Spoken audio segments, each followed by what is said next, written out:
বর্তমান অন্তর্বর্তীকালীন সরকারকে আমাদের সহযোগিতা করতে হবে এবং জনগণকে কিছুটা ধৈর্য ধারণ করতে হবে। কিছু দল আছে তারা অধৈর্যভাবে যেমন জেনতেন নির্বাচনের মাধ্যমে যদি আবার ক্ষমতার হাত পরিবর্তন হয়, কিন্তু যেই লাউ সেই কদু হয়ে যাবে। সুতরাং আমরা এরকম জেনতেন নির্বাচন চাই না। অবশ্যই নির্বাচনের আগে একটা ভালো সংস্কার হতে হবে এবং সেই জন্য 2 মাস সময় বেশিও যদি লাগে আমরা সেই ধরনের নির্বাচন চাই। এবং ভবিষ্যতে শাপলার চত্বরে আমরা যারা হেফাজত কর্মীরা মায়ের খেয়েছি, এইটা আমাদের জন্য সবসময় জাগ্রত থাকার এই স্বপ্ন থাকবে যে শাপলা আমাদেরকে বারবার জাগাবে, যে নবী প্রেমিক ভাইয়েরা নিজেদের জীবনের সবটুকু দিয়ে তারা আমাদেরকে শাহাদতের যে রাস্তা দেখিয়ে গেছে, বেঁচে থাকতে হলে সেই রাস্তায় আমাদেরকে চলতে হবে।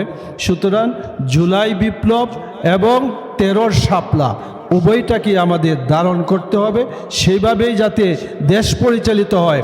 যারা ক্ষমতায় যাওয়ার তাড়াতাড়ি স্বপ্ন দেখেন তাদেরকেও মনে রাখতে হবে শাপলা এবং জুলাইয়ের বিপ্লবীরা জাগ্রত থাকলে আপনারা দেশকে কিন্তু বিপদগামী করতে পারবেন না। শাপলা চত্বরে আমি নিজে রাতে জুনায়েদ বাবুনগরী সাহেবের সাথে ছিলাম। লাস্ট পর্যন্ত আমি স্বচক্ষে যতটুকু দেখতে পেরেছি, এবং সেই গ্রেনেড সাউন্ডের আওয়াজ আমরা 2 কান ভরে সোনালী ব্যাংকের গ্যারেজের মধ্যে আমরা বন্দি ছিলাম সারা রাত্র। তো যাই হোক, আমি আজকের অনেক বক্তারাই অনেক আলোচনা দিল। আমি মনে করি যে শাপলা এদেশে ইসলাম মুসলমানদের অস্তিত্ব টিকিয়ে রাখার জন্য শাপলা চত্বর, শাপলা আমাদের জন্য চেতনা হয়ে থাকবে। এদেশে শাপলার চেতনার কারণেই এদেশ থেকে ফেসিবাদের বিদায় হয়েছে।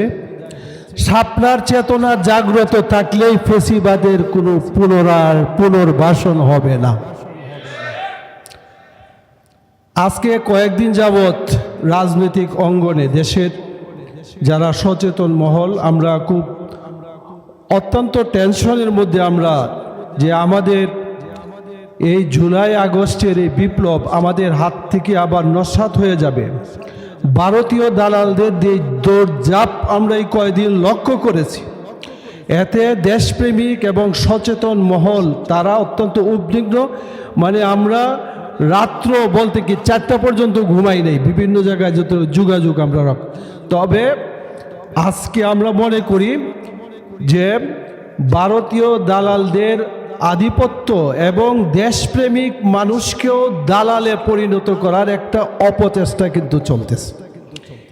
এইগুলো আমাদের খুব সজাগ থাকতে হবে এবং শাপলার চেতনা নিয়ে আমরা আমাদের ঈমান, আমরা আমাদের ইসলাম এবং আমাদের দেশপ্রেম সহ এই দেশের সীমানা এইগুলো আমাদেরকে রক্ষা করার জন্য শাপলার চেতনা আমাদের কাজে লাগাতে হবে।